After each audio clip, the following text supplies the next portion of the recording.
British ভারতে মুসলিম প্রধান অংশের নেতৃত্ব দিয়ে পাকিস্তান আন্দোলন থেকে শুরু করে স্বাধীন রাষ্ট্র বাংলাদেশ প্রতিষ্ঠার পর্বে চারজন নেতার নাম সবচেয়ে বেশি আলোচিত হয়। তারা হলেন এ.কে ফজলুল হক, হুসেন শহীদ সোহরাওয়ার্দী, আব্দুল হামিদ খান ভাসানী এবং শেখ মুজিবুর রহমান।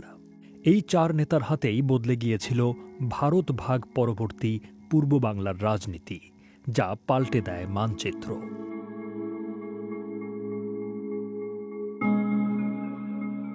পাকিস্তানের জন্মের বীজ হিসেবে বিবেচনা করা হয় লাহোর প্রস্তাবকে। ১৯৪০ সালে নিখিল ভারত মুসলিম লীগের সম্মেলনে এই প্রস্তাবটি উত্থাপন করেন বঙ্গীয় মুসলিম লীগ নেতা এ.কে ফজলুল হক। তিনি তখন বাংলার মুখ্যমন্ত্রী হিসেবে দায়িত্ব পালন করছিলেন। এই প্রস্তাবে ভারতের উত্তর পূর্ব ও উত্তর পশ্চিম অংশে মুসলমান সংখ্যাগরিষ্ঠ প্রদেশগুলো নিয়ে স্বাধীন ও সার্বভৌম মুসলিম রাষ্ট্র প্রতিষ্ঠার কথা বলা হয়। সম্মেলনে গৃহীত হয় প্রস্তাবটি। এরপর থেকে এই লাহোর প্রস্তাবকে বিবেচনা করা হতে থাকে পাকিস্তান প্রস্তাব হিসেবে।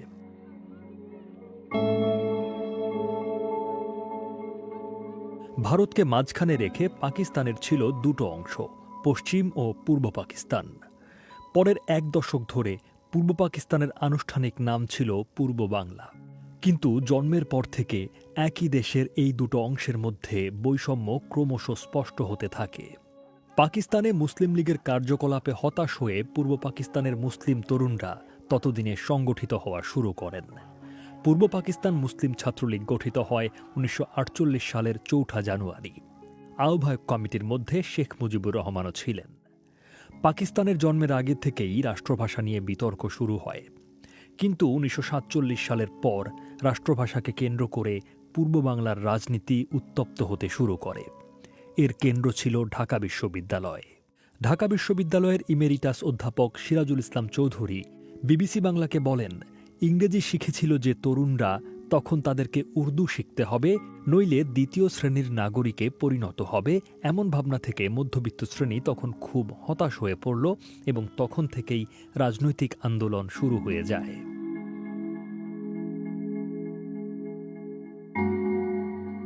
আন্দোলনের প্রথম ধাপেই সরকারি দল মুসলিম লীগের বিরোধী দল হিসেবে নতুন একটি রাজনৈতিক দলের আবির্ভাব ঘটে।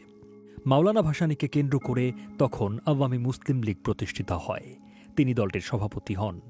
নতুন দল গঠনের এই প্রক্রিয়ার সঙ্গে যুক্ত ছিলেন পাকিস্তানের রাজধানী করাচিতে বসবাসরত পূর্ব বাংলার আরেক জনপ্রিয় নেতা হোসেন শহীদ সোহরাওয়ার্দী এবং কলকাতা ফেরত যুবক শেখ মুজিবুর রহমান। ১৯৪৯ সালের ২৩ জুন গঠিত হয় পূর্ব পাকিস্তান আওয়ামী মুসলিম লীগ। আওয়ামী লীগ নামটি দিয়েছিলেন মাওলানা ভাসানী, যার অর্থ জনগণের মুসলিম লীগ। মুসলিম লীগের অগ্রগণ্য অনেক নেতা নতুন দলে যোগ দেন। সে সময় জেলে আটক শেখ মুজিব হন যুগ্ম সম্পাদক। রাজনৈতিক ইতিহাসবিদ মহিউদ্দিন আহমদ মনে করেন, জেলে আটক অবস্থায় দলের একটি উঁচু পদে শেখ মুজিবের নির্বাচিত হওয়ার মাধ্যমে অনুমান করা যায় যে তাকে দলের একজন গুরুত্বপূর্ণ সংগঠক ভাবা হতো। মাওলানা ভাসানীকে সভাপতি করে গঠিত হয় সর্বদলীয় রাষ্ট্রভাষা সংগ্রাম পরিষদ, যাতে আওয়ামী মুসলিম লীগ ও মুসলিম ছাত্রলীগেরই প্রাধান্য ছিল। ভাষা সংগ্রামীদের ১৯৫২ সালের ২১ ও ২২ ফেব্রুয়ারি ১৪৪ ধারা অমান্য করে বের করা মিছিলে পুলিশের গুলিতে বেশ কয়েকজন নিহতের ঘটনা পাকিস্তানের রাজনীতিতে বড় আলোড়ন তোলে। ভাষা আন্দোলনে হোসেন শহীদ সোহরাওয়ার্দী এবং এ.কে ফজলুল হকের তেমন কোনো ভূমিকা ছিল না। তখন মাওলানা ভাসানী ও শেখ মুজিব তরুণ কর্মীদের সামনে চলে আসেন।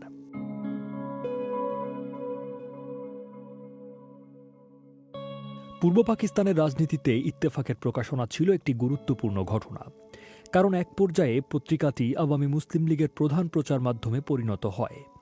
নবাবপুর রোড থেকে পত্রিকাটির প্রকাশনা শুরু হয়, অনিয়মিতভাবে প্রকাশিত হতো এবং পরে এক পর্যায়ে এটি বন্ধ হয়ে যায়। পরে ১৯৫১ সালে তফাজ্জল হোসেন মানিক মিয়ার সম্পাদনায় আবার সাপ্তাহিক হিসেবে ছাপা হতে শুরু করে। এর প্রতিষ্ঠাতা হিসেবে মাওলানা ভাসানীর নাম ছাপা হতো। দৈনিক হিসেবে ইত্তেফাকের যাত্রা শুরু হয় ১৯৫৩ সালে। তখন প্রতিষ্ঠাতা হিসেবে মাওলানা ভাসানীর নাম ছাপা বন্ধ হয়ে যায়। পত্রিকাটি চালানোর খরচ দিতেন হোসেন শহীদ সোহরাওয়ার্দী। মহিউদ্দিন আহমদ বলছেন, মিস্টার সোহরাওয়ার্দী ইত্তেফাক চালাতেন, পশ্চিম পাকিস্তানে ওকালতি করে যত টাকা পেতেন এর একটা বড় অঙ্ক ইত্তেফাকের পেছনে খরচ করতেন। 1952 সালের ভাষা আন্দোলন এবং আরও পরে 1954 সালের নির্বাচনে যুক্তফ্রন্টের বিজয়েও ইত্তেফাকের ভূমিকা ছিল।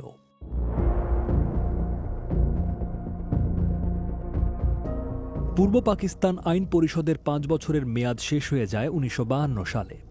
তারপর থেকে নিশ্চিত হয়ে যায় যে অচিরেই পূর্ব বাংলায় সাধারণ নির্বাচন অনুষ্ঠিত হবে।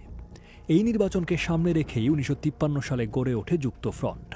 এই জোট গঠনে প্রধান ভূমিকা ছিল পূর্ব পাকিস্তান আওয়ামী মুসলিম লীগের সভাপতি মাওলানা ভাসানী এবং কৃষক শ্রমিক পার্টির প্রধান একে ফজলুল হকের। যুক্তফ্রন্টের সভাপতি হন পাকিস্তান মুসলিম লীগের সভাপতি হোসেন শহীদ সোহরাওয়ার্দী। পাকিস্তানের জন্মের পর রাজনীতিতে ছিলেন না ফজলুল হক। তিনি পূর্ব পাকিস্তান সরকারের অ্যাডভোকেট জেনারেল বা অ্যাটর্নি জেনারেল হিসেবে চাকরি করতেন। নির্বাচনকে সামনে রেখে তিনি চাকরি ছেড়ে দেন এবং কিছুদিনের জন্য আওয়ামী মুসলিম লীগেও যোগদান করেছিলেন, কিন্তু দলাদলির কারণে থাকতে পারেননি। এ সময় তিনি তার পুরনো দল কৃষক প্রজা পার্টিকে পুনরুজ্জীবিত করে গঠন করেন কৃষক শ্রমিক পার্টি। সোহরাওয়ার্দী করাচিতে বসবাস করলেও নির্বাচনকে সামনে রেখে তিনি পূর্ব পাকিস্তানে এসে যুক্তফ্রন্টের সভা সমাবেশে বক্তব্য রাখতে শুরু করেন। বাঙালিদের মধ্যে তার জনপ্রিয়তা ছিল। পাকিস্তান গণপরিষদে বিরোধী দলীয় নেতা ছিলেন তিনি। পশ্চিম পাকিস্তানের রাজনীতিবিদরা তাকে ভারতের দালাল বলে প্রচারণা চালিয়েছিল। বিবিসি বাংলাকে এক সাক্ষাৎকারে প্রয়াত সাংবাদিক এবিএম মুসা বলেছিলেন, সোহরাওয়ার্দী সাহেব নিজে অন্যদের থেকে ভিন্নমত পোষণ করলেও 3 জনে একত্রিত হয়ে যুক্তফ্রন্ট গঠন করেন এবং তার উদ্যোগের ফলেই যুক্তফ্রন্ট বহুবার ভেঙে যেতে যেতেও টিকে গেছে। আওয়ামী মুসলিম লীগ গঠনের সময় ও পরে শেখ মুজিবুর রহমান দীর্ঘ সময় কারাগারে আটক ছিলেন। যখন জেল থেকে বের হয়ে এলেন তখন মাওলানা ভাসানী সহ তার রাজনৈতিক সহকর্মীরা জেলে বন্দী। এ সময় তিনি সোহরাওয়ার্দীকে সাথে নিয়ে পূর্ব বাংলার জেলায় জেলায় ঘুরে সংগঠন গড়ে তোলেন। শেখ মুজিবুর রহমান তার অসমাপ্ত আত্মজীবনী গ্রন্থে লিখেছেন, এই সময় প্রায় প্রত্যেকটা মহকুমায় ও জেলায় আওয়ামী লীগ সংগঠন গড়ে উঠেছে। শহীদ সাহেবের সভার পরে সমস্ত দেশে এক গণজাগরণ পড়ে গেল। জনসাধারণ মুসলিম লীগ ছেড়ে আওয়ামী লীগ দলে যোগদান করতে শুরু করেছিল। রাজনৈতিক ভাষ্যকার মহিউদ্দিন আহমদ লিখেছেন, শেখ মুজিবের বয়স তখন 32 বছর। দেশের আনাচে কানাচে ঘুরে ঘুরে মানুষের সঙ্গে মেশা, কর্মী সংগ্রহ ও যাচাই বাছাই করা এবং প্রতিকূল রাজনৈতিক পরিস্থিতিতে সরকার বিরোধী সংগঠনকে মাঠ পর্যায়ে বিস্তৃত করার গুরু দায়িত্ব তাঁকেই বহন করতে হয়েছিল। ধীরে ধীরে তিনি হয়ে উঠলেন দলের প্রাণপুরুষ।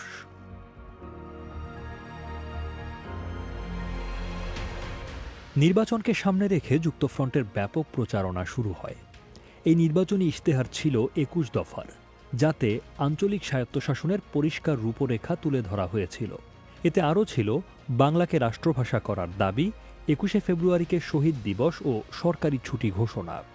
অধ্যাপক সিরাজুল ইসলাম চৌধুরী মনে করেন, এই প্রচারণায় গুরুত্বপূর্ণ ভূমিকা পালন করেছিলেন মাওলানা ভাসানী। তিনি মেহনতি মানুষকে সংগঠিত করেছিলেন। কৃষক সমিতি, মৎস্যজীবী সমিতি, তাঁতি সমিতি, অটোরিকশা সমিতি এসব গঠন করেন, সংগঠিত করেন শ্রমিকদের। নির্বাচন অনুষ্ঠিত হয় 1954 সালের মার্চ মাসে। নৌকা প্রতীক নিয়ে নিরঙ্কুশ জয় পায় যুক্তফ্রন্ট। 237টি মুসলিম আসনের এই জোটের প্রার্থীরা 228টি আসনে জয়ী হন। ক্ষমতাসীন মুসলিম লীগ পায় মাত্র 9টি আসন।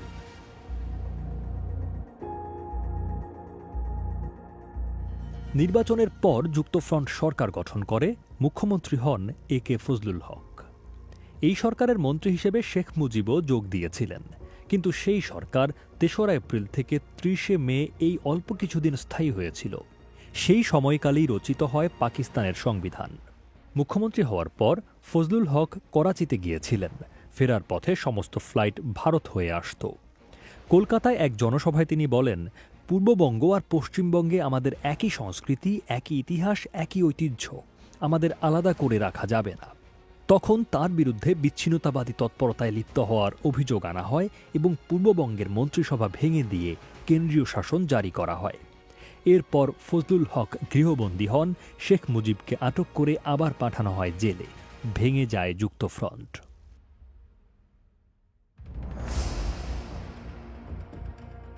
1955 সালের অক্টোবর মাসে পূর্ব পাকিস্তান আওয়ামী মুসলিম লীগের কাউন্সিলে দলের নাম থেকে মুসলিম শব্দটি বাদ দিয়ে রাখা হয় পূর্ব পাকিস্তান আওয়ামী লীগ। মৌলানা ভাসানী দলকে অসাম্প্রদায়িক করে তোলার জন্য এই প্রস্তাব দেন এবং কাউন্সিলররা তা সমর্থন করেন। মৌলানা ভাসানী সভাপতি ও শেখ মুজিব আওয়ামী লীগের সাধারণ সম্পাদক নির্বাচিত হন। দলটি সাধারণ সম্পাদক কেন্দ্রিক হওয়ায় আওয়ামী লীগের নিয়ন্ত্রণ চলে যায় শেখ মুজিবের হাতে। ১৯৫৬ সালে পাকিস্তানে নতুন সংবিধান চালু হলে পূর্ব বাংলার আনুষ্ঠানিক নাম হয় পূর্ব পাকিস্তান। সে বছর পাকিস্তানের প্রধানমন্ত্রী চৌধুরী মোহাম্মদ আলী পদত্যাগ করলে আওয়ামী লীগ সরকার গঠন করে। হোসেন শহীদ সোহরাওয়ার্দী প্রধানমন্ত্রী নিযুক্ত হন। উর্দুর পাশাপাশি বাংলাকেও রাষ্ট্রভাষা হিসেবে স্বীকৃতি দেয়া হয়। এমন সব ঐতিহাসিক বাঁকবদলের পর পূর্ব বাংলার রাজনীতির গতিপথ সাক্ষী হয় ১৯৬৬ সালের ৬ দফা, এরপর ১৯৬৯ সালের গণঅভ্যুত্থানের। এর ধারাবাহিকতায় ১৯৭০ সালের নির্বাচন এবং ক্ষমতা হস্তান্তরের বদলে গণহত্যা। অতঃপর ১৯৭১ সালে রক্তক্ষয়ী যুদ্ধের মধ্য দিয়ে স্বাধীনতা অর্জন করে পূর্ব বাংলা হয়ে ওঠে বাংলাদেশ।